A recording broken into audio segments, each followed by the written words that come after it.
Hello students, how are you. तो आज हम डिस्कस करेंगे नाइन्थ का फिज़िक्स का चैप्टर 7 मोशन। तो ये है आपका फिज़िक्स पार्ट का फर्स्ट लेसन मोशन। तो इसको हम स्टार्ट करेंगे। इससे पहले हमारे चैनल पे नए हैं तो चैनल को सब्सक्राइब करना, वीडियो को लाइक शेयर करना। तो मोशन क्या होता है, इसकी सिंपल डेफिनेशन है, अगर कोई भी body with respect to its surrounding movement show करती है, अपनी स्टेट चेंज करती है, उसे हम मोशन कहते हैं। इसकी आप डेफिनेशन क्या लिखोगे? A body is said to be in the state of motion. हम किसी बॉडी को मोशन की स्टेट में तब कहते हैं जब उसकी पोजीशन चेंज होती है with respect to a reference point. एक रेफरेंस पॉइंट के रिस्पेक्टिवली उसकी पोजीशन जब चेंज होती है। सिंपल लैंग्वेज में मैं अगर आपको कहूँ तो मोशन का बच्चे मतलब होता है मूवमेंट। ठीक है, मोशन का मतलब होता है मूवमेंट। ठीक है जी। आगे है रेस्ट। रेस्ट सिंपल सी बात है, जब आप सो रहे हो इट मीन्स आप कोई भी हिलावट, कोई भी हिलजुल, कोई मूवमेंट नहीं कर रहे हो, तो आप किस में हो? आप रेस्ट पे हो। तो हम किसी भी, अगर मैं बात करूँ यहाँ पे आपके टेबल पे सामने यहाँ पे एक पेन पड़ा है, तो जब तक आप उस पेन को उठाओगे नहीं, उसको मोशन में लेकर नहीं आओगे, वो रेस्ट पे ही रहेगा, वो मूवमेंट शो नहीं करेगा। ठीक है, जब आप उसको उठाओगे तब वो मोशन में हो जाएगा, और जब वो सिंपल टेबल पे पड़ा है तो वो किस पे है? वो रेस्ट पे है। ठीक है, तो body is said to be in the state of motion, sorry यहाँ पे रेस्ट आना है। Body is said to be in the state of rest when its position does not change with respect to a reference point. जब उसकी जो है position change नहीं होती विद रिस्पेक्टिवली एक रेफरेंस पॉइंट के। अब स्टेट ऑफ मोशन और रेस्ट क्या है? अब बॉडी इज इन मोशन और rest depends on the reference point taker. अगर बॉडी की मोशन और रेस्ट किस पे डिपेंड करती है? उसके रेफरेंस पॉइंट पे। ठीक है जी, कि उसका रेफरेंस पॉइंट क्या हम ले रहे हैं। अगर टेबल है तो टेबल पे जब तक आप पेन नहीं उठाओगे वो रेस्ट पे है, जब आप उसको उठाओगे तब वो किस पे है? मोशन में। For example, a person is sitting and a chair at ease. ठीक है, एक पर्सन चेयर पे बैठा है अपने होम में, वो रेस्ट पे है। ठीक है, विद रिस्पेक्ट टू अर्थ। ठीक है जी, यही मैंने बात पहले आपको पेन की बता दी। इन्होंने क्या कहा है? एक पर्सन चेयर पे बैठा है अपने घर पे अर्थ के रिस्पेक्टिवली। अब उसका रेफरेंस पॉइंट क्या है? उसका रेफरेंस पॉइंट है सन। जो पर्सन है वो मोशन में होगा अगर अर्थ कॉन्टीन्यूसली रिवॉल्व करेगी सन के अराउंड। समझ में लगी बात? उन्होंने कहा है कि पर्सन अपने घर पे चेयर पे आराम से बैठा है, वो रेस्ट पे है, अर्थ पे वो रेस्ट पे है, पर जो पृथ्वी है वो कॉन्टीन्यूसली सन के अराउंड क्या कर रही है? रिवॉल्व कर रही है। तो इट मीन्स वो पर्सन भी किस में है? वो पर्सन भी मोशन में है। ठीक है, आगे है एग्जाम्पल। एग्जाम्पल है कि रोहन का स्कूल 5 किलोमीटर जो है वो वेस्ट डायरेक्शन में है उसके होम से। ठीक है, ये आपका नॉर्थ है, ये साउथ है, ये वेस्ट है और ये ईस्ट। मैं यहाँ पे आपको पूरा अच्छे से डिटेल में समझाऊंगा, और आपको इसमें कोई जो है वो इसमें आपको जो है मुश्किल करने वाली बात नहीं है। ये चैप्टर बहुत ईजी है, फिजिक्स बहुत ईजी सब्जेक्ट है, बस आपको इसको अच्छे से समझना है। अब रोहन का जो स्कूल है वो 5 किलोमीटर वेस्ट डायरेक्शन, ये उसका होम है, उसके होम से वेस्ट में है 5 किलोमीटर उसका स्कूल। ठीक है, उसका स्कूल जो है यहाँ पे वेस्ट में है। And the book store is 2 kilometre south. अब बुक स्टोर क्या है? 2 किलोमीटर साउथ है उसके होम से। तो उसका होम हमने ये लिया था, तो 2 किलोमीटर उसको साउथ में क्या है? एक बुक स्टोर, उसने बुक्स खरीदी। What is the reference point in this case? अब इस केस में रेफरेंस पॉइंट क्या हमने लिया? तो रेफरेंस पॉइंट क्या है? ओरिजिन। ठीक है, जहाँ से हमने स्टार्ट किया। And the direction are use to define the position of an object. और जो हमने डायरेक्शन ली वो ऑब्जेक्ट की पोजीशन बताती है। ठीक है, तो हमारे पास यहाँ पे स्कूल की भी एक स्पेसिफिक पोजीशन है और एक बुक स्टोर की भी स्पेसिफिक पोजीशन है। ठीक है जी, यहाँ पे आगे है आपका स्केलर एंड वेक्टर क्वांटिटी। ये दोनों आपने ध्यान से समझने, क्योंकि ये बार बार यूज़ होने हैं। Distance, displacement, scalar, vector. और अगर आप ध्यान से अभी से समझ लोगे तो बाद में कोई प्रॉब्लम नहीं आएगी। स्केलर क्या होता है? एक फिजिकल क्वांटिटी जिसके पास ओनली मैग्नीट्यूड होता है, ठीक है, जिसके पास ओनली क्या होता है, मैग्नीट्यूड होता है, and is independent of its direction, और अपनी डायरेक्शन का वो इंडिपेंडेंट, मतलब उसकी कोई भी डायरेक्शन स्केलर क्वांटिटी में नहीं होती, उसे हम स्केलर क्वांटिटी कहते हैं। अब मैं आपको बताता हूँ कि मैग्नीट्यूड के जैसे हम लिखते हैं 5 किलोमीटर, 6 मीटर, 5-6 किलोमीटर, 7 किलोमीटर, ठीक है, ये होता है बच्चे आपका मैग्नीट्यूड, ठीक है, ये क्या होता है आपका मैग्नीट्यूड। आगे है वेक्टर क्वांटिटी। वेक्टर क्वांटिटी होता है उसके पास मैग्नीट्यूड और डायरेक्शन दोनों होता है, ठीक है। अब यहाँ पे हम क्या लिखते थे, हम लिखते थे 5 किलोमीटर पर आवर, ये है आपका स्केलर क्वांटिटी। बट वेक्टर में उन्होंने कहा है कि हमारे पास डायरेक्शन भी होती है।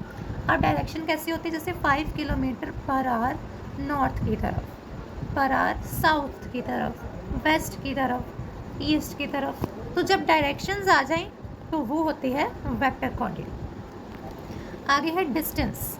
डिस्टेंस बहुत सिंपल है, मैं आपको एक एग्जांपल देता हूँ। जैसे आपने ए पॉइंट से चलना स्टार्ट किया बी पॉइंट में, ठीक है, आप चलना स्टार्ट किया, पहुँच गए बी पॉइंट पे, तो आपने कितना डिस्टेंस तय किया, 10 किलोमीटर, ठीक है। आप यहाँ तक ए से बी का कितना डिस्टेंस है, 10 किलोमीटर। फिर आप बी से ए में दोबारा गए, पहले आप ए टू बी गए 10 किलोमीटर, फिर आप बी टू ए आए 10 किलोमीटर दोबारा, तो 10 + 10 कितना हो गया, 10 + 10 हो गया आपका 20 मीटर। इट मीन्स आपने 20 मीटर क्या किया, डिस्टेंस ट्रैवल किया। तो ये होता है आपका टोटल पाथ लेंथ, ठीक है। इनिशियल पॉइंट से हमने इनिशियल पॉइंट ए लिया था ना, तो total path length, A to B गए फिर बी टू ए, तो ये टोटल थी आपके इनिशियल पॉइंट से, मतलब ए से जो final position is called the distance, ठीक है। तो इसकी डेफिनेशन भी आपने लिख देनी, और मैंने आपको इसके एग्जाम्पल वगैरह सारा समझा दिया। अब डिस्टेंस क्या है, एक स्केलर क्वांटिटी है, मतलब उसके पास ओनली मैग्नीट्यूड है और डायरेक्शन जो है उसके पास नहीं है। आगे है, ये आपके लिए एक 1 शॉट वीडियो है, और मेरी गारंटी है कि मैंने इसमें सारे आपके जो पॉइंट्स हैं वो कवर करने की कोशिश की है। तो डिस्टेंस क्या है, हमेशा पॉजिटिव होता है और कभी भी ज़ीरो नहीं हो सकता, and it does not depend on the direction, क्योंकि ये डायरेक्शन पे डिपेंड नहीं होता। आगे है डिस्प्लेसमेंट। अब देखो, मैं आपको बताता हूँ, आप ए टू बी मैंने पहले गया, फिर आप ए टू बी आपने कवर किया 10 किलोमीटर, फिर आपने बी टू ए कवर किया 10 किलोमीटर।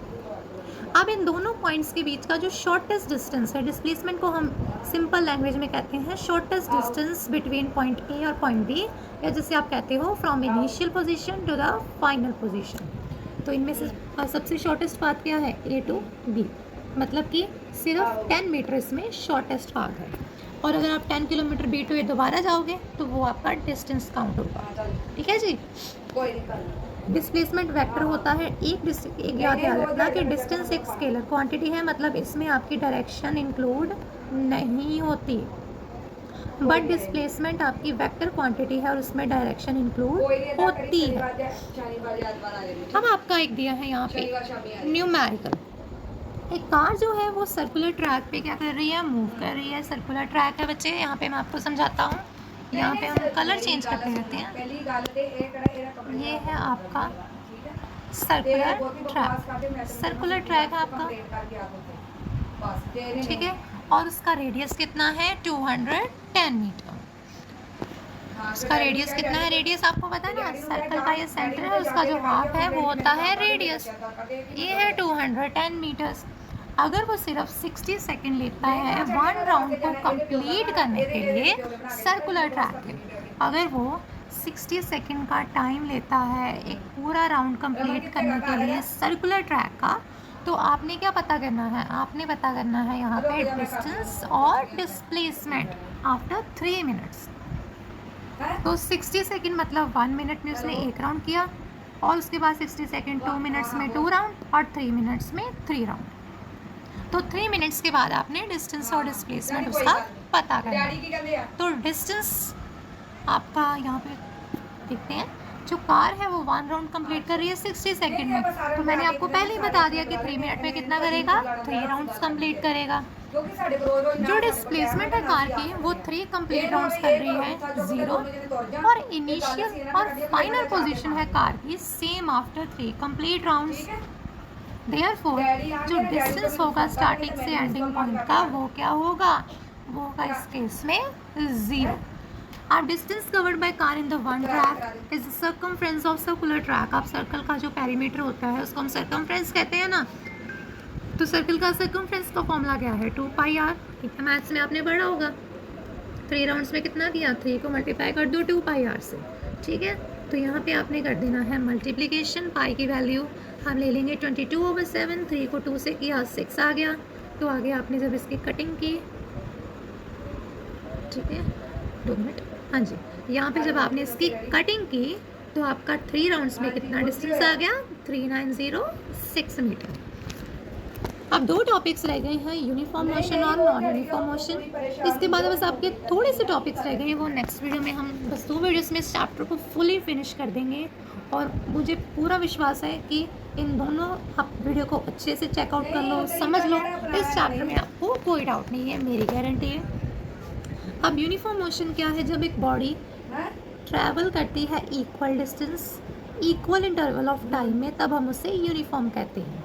ठीक है, अगर कोई बॉडी 10 किलोमीटर डिस्टेंस ट्रैवल कर रही है इक्वल टाइम में बिना कहीं रुके, बिल्कुल आराम से यूनिफॉर्मली वो जा रही है, तो it means that is uniform motion. और नॉन यूनिफॉर्म मतलब अनइक्वल डिस्टेंस, वो मतलब 2 आवर में कहीं 10 मीटर कर रही है, फिर 5 आवर हो गए हैं तब वो 15 पे पहुंची, मतलब रुक रुक के कहीं कम कहीं ज़्यादा, तो मतलब अनइक्वल डिस्टेंसेस वो ट्रैवल कर रही है, तो that is known as a non uniform motion.